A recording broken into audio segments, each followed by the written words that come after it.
My name's Angela. I'm currently the chair of the Inclusion Project. I've been involved around disability and deafness for many, many years.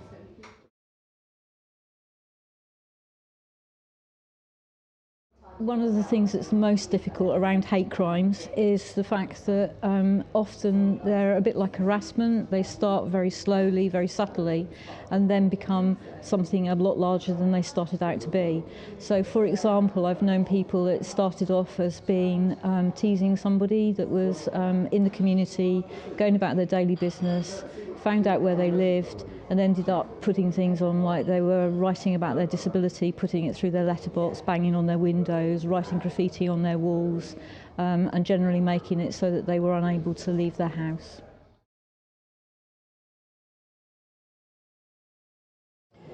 People with disabilities find it difficult to report hate crimes because they're never really sure whether it is actually a hate crime or whether it's just part of their life.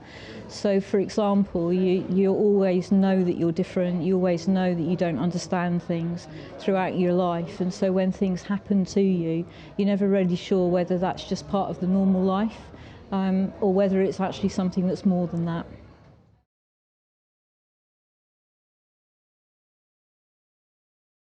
With the consultation that's happening around hate and prejudice crime, it would be really good for people to get involved in that from all of their different experiences.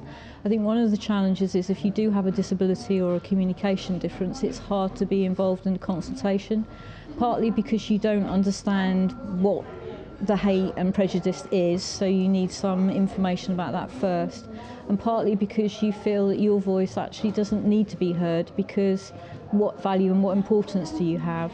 But you have a greater value and importance if you have an experience around disability, because that then informs other people about what the experience is for you.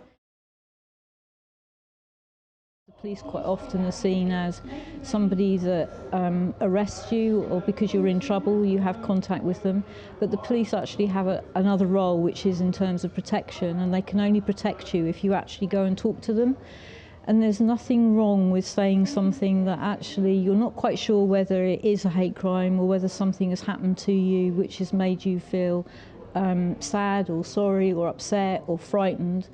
If you go and talk to the police will actually talk through that with you. You won't be in trouble. If you don't want to report to the police, then you can go to Stop Hate UK, which is actually anonymous and people won't know you, and you can have that conversation with them, and then they will help guide you through the things that you can do in order to make it okay and better for yourself, to keep you safe, but also to take that forward and stop the people doing it to you.